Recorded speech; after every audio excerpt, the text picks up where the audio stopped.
પ્રભુ ઈસુના જીવંત અને પવિત્ર ત્રિએક નામમાં વાલા ભાઈઓ અને બહેનો, આપ સર્વને લોગોસ બાઇબલ સ્ટડી તરફથી હું પ્રેમી સલામ પાઠવું છું.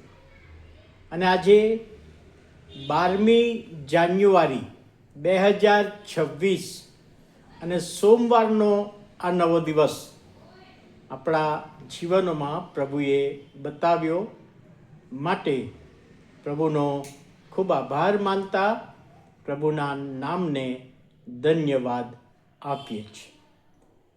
આજની જે કલમ છે એ રૂથનું પુસ્તક, તેનો 4થો અધ્યાય અને 7મી કલમ, રૂથ 4 અને 7.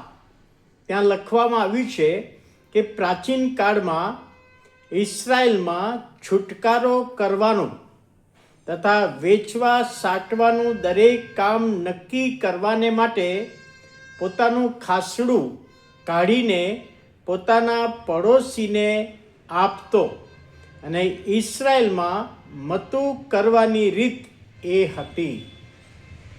હવે ઇસ્રાયેલી પ્રજામાં જે મૂસાના નિયમશાસ્ત્રમાં જે નિયમો આપવામાં આવેલા એ પ્રમાણે પુનઃનિયમ તેનો 25મો અધ્યાય અને 9મી કલમ, મૂસાના નિયમશાસ્ત્રમાં આ ખાસડું આપવાની પ્રથા એનો ઉલ્લેખ કરવામાં આવ્યો છે.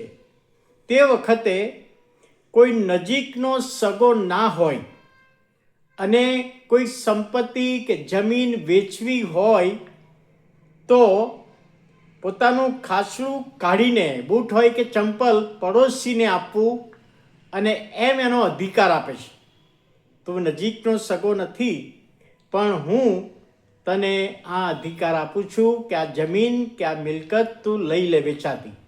આ એક રિવાજ હતો, એક મૂસાના નિયમશાસ્ત્રમાં નિયમ હતો.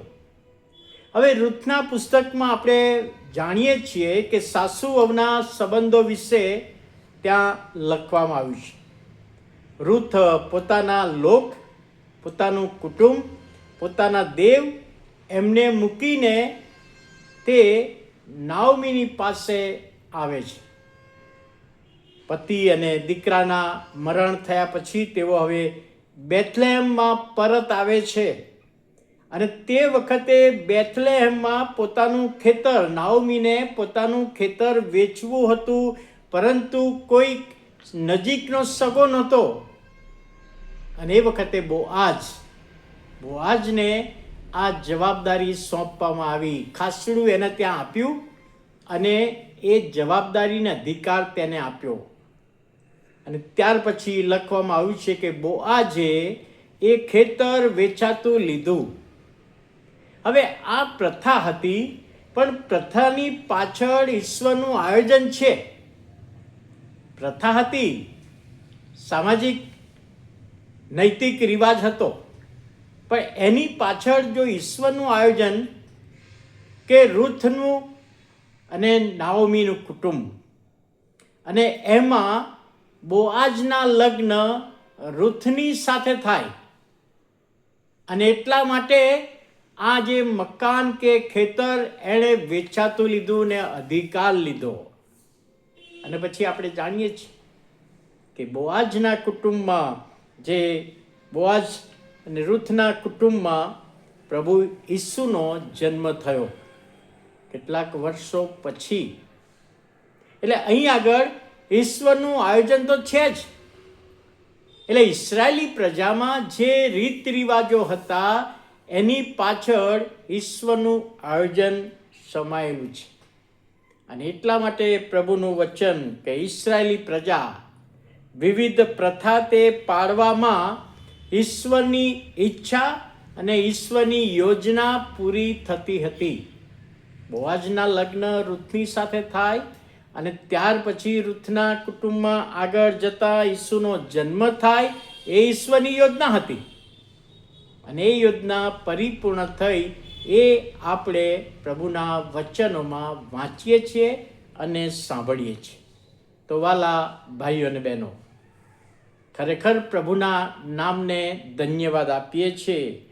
ઇસરાયેલી પ્રજાની જે પ્રથા હતી, જે ટ્રેડિશન હતી, એની પાછળ ઈશ્વરનો હેતુ પણ સમાયેલો હતો. એ આજે આપણે જોઈ શકીએ છીએ. એટલે ખાસલું કાઢીને પોતાના પડોશીને આપવાનો રિવાજ, આપવાની પ્રથા એ રૂથના જીવનમાં પરિપૂર્ણ થયું. અને એ રીતે પ્રભુ ઈસુનો જન્મ આ કુટુંબમાં આગળ જતા થયો. ત્યારે આ વચન સમજવામાં આત્માની દોરવણી આપે. પ્રાર્થના કરીએ. પ્રભુ, અમે તમારો આભાર માનીએ છીએ, તમારા નામને ધન્યવાદ આપીએ છીએ.